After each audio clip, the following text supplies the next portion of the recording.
Un asparago sempre più al centro del panorama gastronomico. Stiamo parlando di quello bianco e verde di Badoère IGP, protagonista in occasione della 48esima mostra svoltasi a Morgano, di un esclusivo press tour rivolto alla stampa specializzata, giunta da tutta Italia, per degustare questa eccellenza trevigiana ed ammirare il suo territorio di produzione.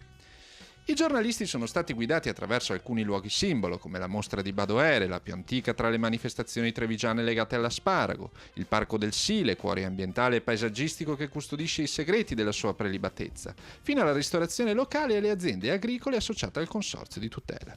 E l'asparago di Badoère puntualmente ha colpito nel segno. Oggi è l'ambiente quello che il consumatore vuole riscoprire, perché è sempre più consapevole del fatto che sono proprio le caratteristiche pedoclimatiche che fanno il documento di identità di un prodotto. Quindi qui noi abbiamo scoperto oggi delle sorgenti di acqua che sono praticamente delle risorgive, e l'asparago è un ortaggio fluviale e anche ovviamente un terreno molto sciolto e molto idoneo a questo tipo di coltivazione. Ma quello che abbiamo scoperto ancora di più, io e Caterina infatti stavamo commentando, è l'atteggiamento estremamente di non sfruttamento della coltivazione, cioè C'è una sostenibilità. sostenibilità, cioè ascoltare la pianta. Questo è quello che ci ha colpito e di cui stavamo parlando. Il Veneto in questo caso ha degli ortaggi di eccellenza, perché ci spiegavano prima i produttori di Oppo Veneto che anche la Germania e la Spagna producono asparagi, però le condizioni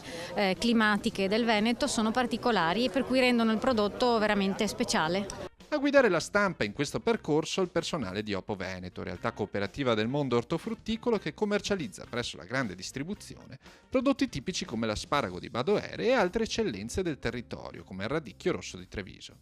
Una moderna organizzazione di produttori sorta negli anni 60 e che oggi, con oltre 500 associati, contribuisce a valorizzare le produzioni a marchio DOP e IGP. Oppo Veneto è un'organizzazione di produttori, per cui tutti i nostri produttori che abbiamo qui presenti che producono l'asparago IGP ovviamente oggi sono presenti con Oppo Veneto all'interno della mostra, e poi anche singolarmente qualcuno. Oppo Veneto nasce come cooperativa nei primi anni 70, quindi molto vicino, e in questa zona orticola dove l'asparago fa da economia come radicchio rosso di Treviso Tardivo, sappiamo in questa zona ovviamente è cresciuta con l'asparago e con il radicchio. È bene che soprattutto la stampa specializzata, la stampa di settore, promuova quello che poi è la fatica che tutti i giorni in campagna i nostri produttori fanno, perché è una fatica immane. Sappiamo che noi produciamo cibo, produciamo nutrienti, siamo quelli che per il pianeta manteniamo la biodiversità, manteniamo il territorio e con il cibo portiamo tutto questo, è giusto che questo venga comunicato.